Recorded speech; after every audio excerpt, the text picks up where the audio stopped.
Chaos hit when my stepdad, Howard, grabbed my wrist in the dark, his voice shaky, after I stumbled home drunk from a date that crashed and burned. I'd been ditched, crushed, tears still wet. Then he was there, too near, too intense, saying I deserved better. My mom slept down the hall, dead to the world, as his grip tightened, pulling me in, and I couldn't breathe. 6 months of stolen looks and close calls ignited right then, teetering, dangerous, unstoppable. What he did next shattered me, and you'll never guess how far it went. I stumbled through the front door of our house in Reno, Nevada, my head spinning from too many cocktails at the bar downtown where my date had ditched me. It was just past midnight, and the living room was dark except for the TV glowing with a late-night infomercial.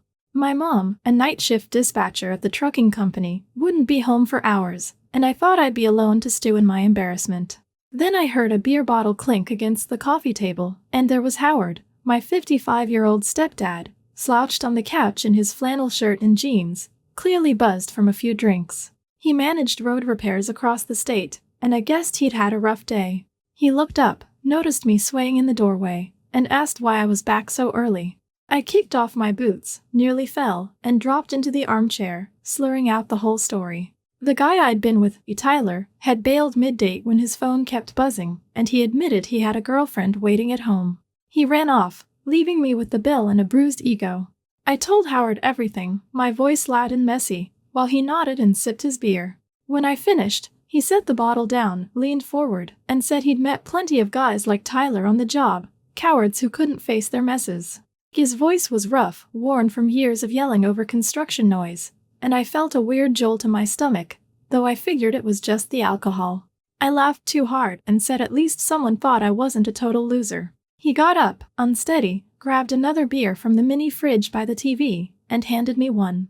We clinked bottles, and he sat closer, his knee bumping the armrest of my chair. He started talking about his own mistakes, how he could tell real people from fakes, and I leaned in, caught up in it. His eyes stayed on me too long, and I noticed. I cracked a joke about him being my hero in flannel, and he laughed, nudging my shoulder, his hand lingering there. My pulse picked up, and I didn't move away, he didn't either. Things sped up from there. He slid closer, said I was too good for jerks like Tyler, and I shot back that maybe I needed someone who wouldn't run, my tone half teasing, half serious. His hand moved from my shoulder to the chair's back, trapping me as he leaned in, his face close, the smell of beer and sawdust strong. I froze, heart pounding, and for a second, I thought he'd do something reckless. I might have let him. Hey, you folks watching, ever been stuck in a moment you knew was wrong but couldn't break? That was me. His grip tightened on the chair, but then the TV blasted a loud ad, and he pulled back, mumbling about needing to crash. I nodded fast, jumped up, and ran upstairs, my head a mess. The next morning, I walked into the kitchen, and Howard was there, pouring coffee, acting normal, but his quick glance at me said it wasn't over. We didn't bring it up, but something had started, and I could feel it growing. I woke up the next morning with a headache pounding behind my eyes, the kind that comes from too much booze and too little sleep. It was Saturday, and the house was quiet, sunlight streaming through the kitchen window where Howard stood pouring coffee into 2 mugs. My mom had just gotten home from her night shift at the trucking company, still in her uniform, rummaging through the fridge for something to eat before crashing. I shuffled in, avoiding Howard's eyes at first, but he slid a mug toward me without a word, steam rising off the black coffee. I grabbed it, muttered a thanks, and sat at the table, feeling the weight of last night hanging between us. Mom yawned, complaining about a driver who'd missed a deadline, oblivious to the tension thickening the air. Howard leaned against the counter, sipping his coffee, and asked how I was holding up after the disaster with Tyler. His tone was casual, like he was just checking in, but his eyes locked on mine a little too long, and I caught it. I shrugged, said I'd live, and made some sarcastic comment about picking losers every time. He smirked, said I just hadn't found the right one yet, and the way he said it sent a shiver down my spine. Mom turned around, grabbing a yogurt, and asked what we were talking about. I froze for a second, but Howard jumped in, saying I'd had a rough night out, keeping it vague. She nodded, too tired to dig deeper, and shuffled off to shower, leaving us alone. The second she was out of sight, Howard stepped closer to the table, setting his mug down with a soft thud. He looked at me, his voice low, and said last night got a little wild, didn't it? I nodded, sipping my coffee to buy time, and admitted I didn't know what came over me. He said he didn't either, but his grin told me he wasn't sorry.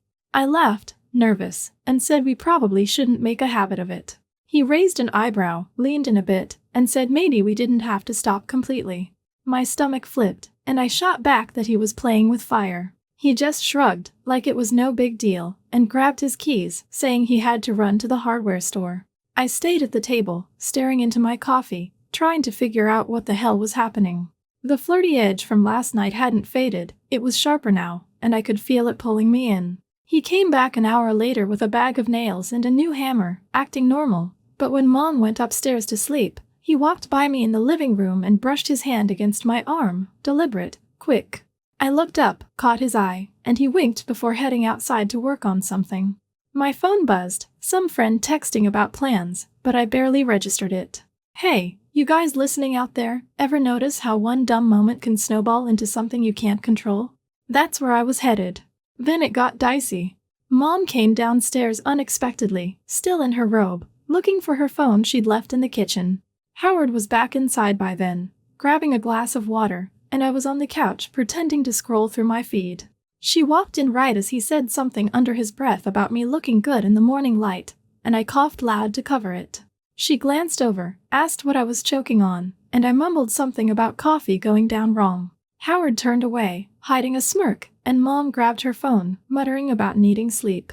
She didn't catch it, but my heart was slamming against my ribs. He looked at me after she left, and I knew we were walking a tightrope. I spent the rest of that Saturday trying to shake off the buzzing feeling that wouldn't leave me after the kitchen close call.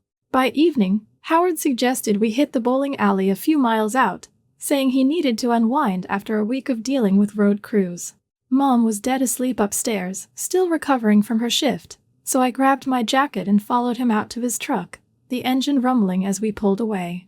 The place was packed with families and groups of loud guys, the air thick with the smell of fried food and the crash of pins. Howard paid for a lane, handed me a pair of rental shoes, and said I'd better not embarrass him with a gutter ball.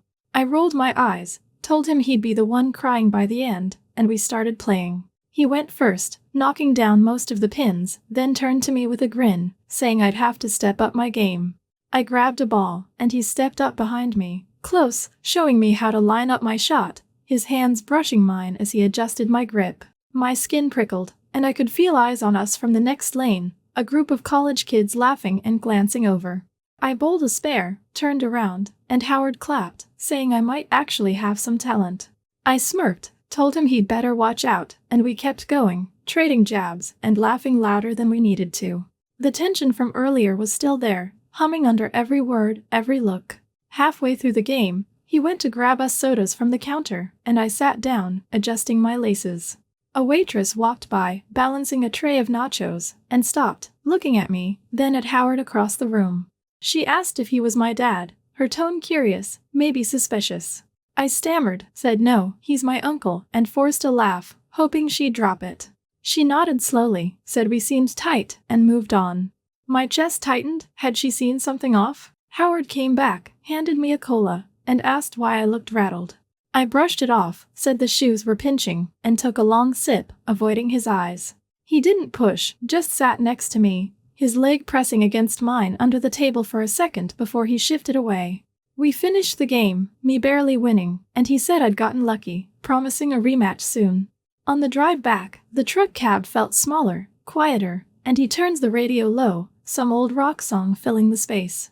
I caught him glancing at me at a stoplight, and I asked what he was staring at. He said nothing, just that I handled myself pretty well out there, and I shot back that he wasn't half bad either. His hand rested on the gear shift, inches from my knee, and I didn't move away. Hey, you folks out there, ever feel like you're daring the universe to catch you? That was us, right then, pushing it further. We got home late, and Mom's car was still in the driveway, she hadn't stirred. Howard parked, cut the engine, and we sat there for a moment, the silence heavy. He reached over, tapped my arm with his knuckles, and said I was fun to hang with, his voice low. I nodded, said he wasn't so bad himself, and climbed out fast, my heart racing again. Inside, he locked the door behind us, and I heard him pause in the hall as I headed upstairs. I didn't look back, but I knew he was watching. The line we were towing was getting thinner, and neither of us was backing off. The next afternoon, Howard was out in the backyard, knee-deep in a project to fix the sagging wooden fence that lined our property. Mom had left for another shift at the trucking company, her car peeling out just as I finished a late lunch of leftover pizza. I watched him through the kitchen window for a while, his flannel sleeves rolled up, hammer in hand, banging nails into the posts. The sun was high, and sweat glistened on his forehead as he worked. I grabbed a glass of ice water, figuring I'd play nice, and headed outside, the grass crunching under my sneakers. He looked up when I got close, wiped his brow with his arm, and took the glass with a quick thanks, gulping half of it down in one go. I sat on an old lawn chair nearby, watching him line up another board, and asked why he didn't just hire someone to do it. He laughed, said he liked getting his hands dirty, and tossed me a spare hammer, telling me to make myself useful. I got up, grabbed a nail, and started pounding it in, mostly missing at first until he stepped over, showing me how to swing right. His hand guided mine for a second, steadying my grip, and I felt that jolt again, sharp and quick. I pulled back, hit the nail square, and he nodded, saying I was a fast learner. We worked side by side for a bit, the rhythm of the hammers filling the air, and I caught myself stealing glances at him, noticing how he moved. Then he started joking, saying I'd owe him big if the fence held up through the next storm. I fired back that he'd owe me for not letting him mess it up alone, and he chuckled, stepping closer to hand me another nail. His fingers brushed mine, deliberate this time, and he held my gaze, saying I was getting too good at this. My throat went dry, and I mumbled something about practice, but the air shifted, heavier now. That's when the neighbor, Mrs. Carter, popped her head over the hedge, calling out to ask if Howard needed help. I flinched, dropping the hammer, and he turned, casual as ever, saying he had it covered with his assistant here. She squinted at me, then him, and said we made a good team, her tone sharp like she was fishing. I forced a smile, said I was just helping out, and she nodded, lingering a second too long before disappearing. Howard picked up the hammer, handed it back to me, and muttered that she needed to mind her own yard. I laughed, but my hands shook a little, and he noticed, asking if I was okay. I said yeah, just clumsy, and we kept going, though I could feel her eyes might still be on us from her window. Hey, you all listening, ever wonder how close you can get to being caught before it all blows up? We were testing that limit, hard. He finished the last post, stepped back, and wiped his hands on his jeans, looking at me like he was sizing me up. I said it looked solid, and he grinned, saying we'd built something good together. The words hung there, double-edged, and I didn't know how to answer. We headed inside after, him grabbing a beer, me sticking to water, and he flopped onto the couch, patting the spot next to him. I hesitated, then sat, keeping a gap between us, but he shifted closer anyway, saying I'd earned a break. His arm rested along the back of the couch, not touching me but close enough, and I felt the pull again, stronger now. We were alone, and the house was too quiet.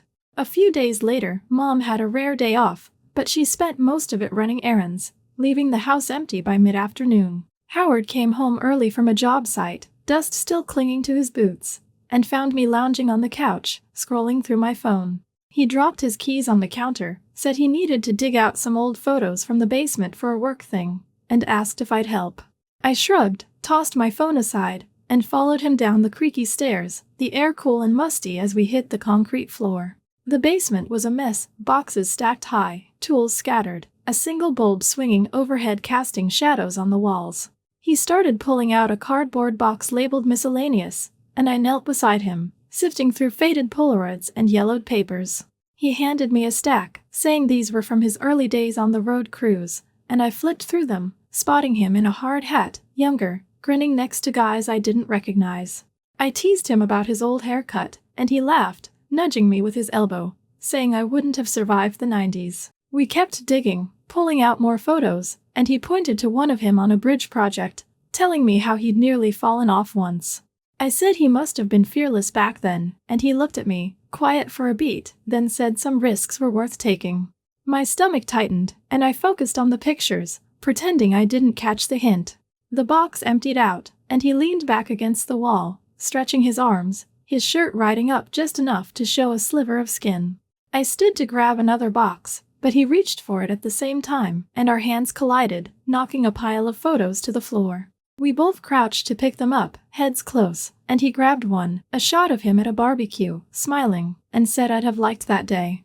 I asked why, and he said it was loud, chaotic, fun, like me. His voice dropped, and I looked up, caught his eyes, and neither of us moved.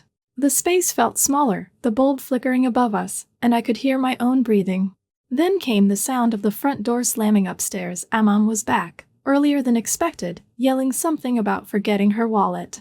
I jolted upright, heart slamming, and Howard cursed under his breath, scrambling to shove the photos back into the box. I grabbed a random stack, tossed it in, and bolted to the stairs, shouting up that I was helping Howard with some junk. She called back, asking if we needed anything from the store, and I said no, my voice too high. Howard stood behind me, brushing dust off his hands, and when I turned, he was closer than he needed to be, his shoulder grazing mine. Hey, you guys out there, ever feel your whole world tilt in a split second? That was me, balancing on a razor's edge. Mom's footsteps moved toward the kitchen, and Howard stepped past me, casual, saying he'd found what he needed. I nodded, followed him up, and we emerged into the living room like nothing happened. She poked her head in, wallet in hand, and said she'd be back in 20, asking Howard to start dinner. He agreed, and she left again, the door clicking shut. He turned to me, raised an eyebrow, and said we dodged that one. I forced a laugh, said we were getting sloppy, and he grinned, stepping into the kitchen. I stayed put, gripping the stair railing, knowing we weren't done pushing this. By the next weekend, Mom was back on her night shifts, and the house felt like it belonged to just me and Howard again. He came home Friday afternoon, tossing his hard hat onto the counter, and said he'd been thinking about getting out of town for a bit, maybe fishing at a lake an hour north. I was sprawled on the couch, half watching some reality show, and he pitched it like it was no big deal, just a chance to clear his head after a brutal week. I said I was in, figuring fresh air might shake off the restless itch I'd been carrying. He nodded, told me to pack a jacket, and within an hour, we were in his truck, a cooler of sodas and bait rattling in the back as we hit the highway. The lake was quiet when we got there, just a few other guys casting lines along the shore, the water flat and silver under the late afternoon sun. Howard set up 2 folding chairs, handed me a rod, and showed me how to bait the hook, his hand steady as he threaded the worm. I fumbled mine, dropping it into the dirt, and he laughed, saying I'd scare the fish off before we even started. We cast our lines, sat back, and waited, the silence between us stretching out, heavy but not awkward. He cracked open a soda, offered me one, and I took it, our fingers brushing as I grabbed the can. I ignored the spark, focused on the water, and asked if he came here a lot. He said sometimes, when he needed to think, and glanced at me, adding that it was better with company. The fish weren't biting much, but we didn't care. He started telling stories about dumb stuff he'd seen on job sites, guys dropping tools into wet cement, fights over lunch breaks, and I laughed, relaxing into it. I told him about the time I ditched school to sneak into a concert, and he said he'd have done the same at my age. The sun dipped lower, painting the sky orange, and he stood to stretch, his shadow falling over me. I looked up, caught him staring, and he didn't look away. He said I made days like this worth it, and I shot back that he wasn't so bad to hang with either, my voice quieter than I meant. He stepped closer, adjusting my line like it needed it, and his hand lingered on the rod, inches from mine. Then one of the guys down the shore yelled about a big catch, breaking the moment, and Howard turned to watch, clapping when the man reeled in a decent trout. I used the distraction to stand, saying I'd grab more bait from the truck, and he nodded, following me a few steps behind. We got to the tailgate, and he reached into the cooler at the same time I did, our arms tangling, and he didn't pull back. Hey, you folks out there, ever feel like every move you make is a countdown to something big? That's where I was, right there by the truck. He said something about the day being perfect, his voice low, and I nodded, trapped in it. We stayed out until dark, driving back with the windows down, the cool air rushing in. He turned the radio off, and the quiet felt loud. I knew what I felt wasn't just in my head anymore, it was real, and it was growing. When we pulled into the driveway, the house was empty, and he looked at me before we got out, saying we should do this again. I agreed, too fast, and we walked inside, the space between us electric. We'd been back from the lake a couple of hours, and the house was dead quiet, Mom still out on her shift until morning. It was late, past 11, and I was in the living room, flipping through channels, the glow of the TV bouncing off the walls. Howard came downstairs after a shower, hair damp, wearing an old gray t-shirt and sweatpants, carrying a bag of chips he'd grabbed from the pantry. He dropped onto the couch next to me, closer than usual, and tossed the bag between us, saying I could pick the next show since he'd hogged the remote last time. I smirked, snatched it up, and landed on some late-night game show rerun, the kind with loud buzzers and bad prizes. He cracked a joke about the host's tie, and I laughed, settling into the cushions, my leg brushing his. He shifted, stretching his arm along the back of the couch, not touching me but close enough that I could feel the heat off him. I grabbed a handful of chips, crunching louder than I needed to, and he reached over, snagging some from my hand, his fingers grazing mine slow and deliberate. I froze mid-bite, looked at him, and he grinned, saying I wasn't fast enough to keep them to myself. I shoved his shoulder, told him to get his own, and he leaned in, swiping another chip from the bag, his elbow bumping my side. The air thickened, the game show noise fading into the background, and I noticed how his shirt clung to his chest, how his breathing matched mine. He turned the volume down with the remote, said it was too loud to think, and tossed it aside, his hand landing on the cushion between us. I shifted, facing him, and asked what he was thinking about, my voice steady but curious. He looked at me, eyes dark, and said he didn't know how we got here, but he wasn't complaining. I nodded, said I wasn't either, and he slid closer, his knee pressing against mine, firm, intentional. My pulse kicked up, and I didn't move away, couldn't, really. Hey, you guys out there, this is the part you've been waiting for, right? Where it all teeters on the edge. He reached past me, grabbed the chip bag, and set it on the coffee table, his arm brushing my thigh as he pulled back, slow, like he was testing me. I held my breath, watching him settle back, his hand resting on his leg but inching toward mine. He said something about the lake, how it felt like we were the only two people out there, and I agreed, my words soft, caught in my throat. His fingers tapped the cushion, then slid over, stopping just short of my hand, and he looked at me, waiting. I shifted, closing the gap, my palm flat on the couch, and his fingertips brushed mine, light, electric. Neither of us pulled back. He leaned forward, elbows on his knees, then turned, his face closer now, and said I'd been on his mind too much lately. I swallowed, said he'd been on mine too, and he straightened up, swinging one leg over so he was half facing me, his hand sliding up my arm, gripping my shoulder, firm but careful. I tilted toward him, my knee bumping his hip, and he tugged me closer, his other hand landing on my waist, pulling me until I was almost in his lap. My heart slammed, and I could feel his breath, warm, steady, inches away. He tightened his grip, slid me forward, my legs tangling with his, and I braced my hands on his chest, feeling it rise and fall fast. We were locked there, teetering, his hands roaming up my back, mine fisting his shirt, the tension screaming between us. Then the front door lock clicked, home early. I yanked back, reality crashing in, and scrambled to the other end of the couch, my chest heaving. Howard stood, running a hand through his hair, and I bolted upstairs, muttering about being tired. I hit my room, shut the door, and leaned against it, knowing I'd almost lost it all. The next day, I packed a bag and left for a friend's place, telling them I needed space. This story's yours now, anonymously, because I can't carry it anymore.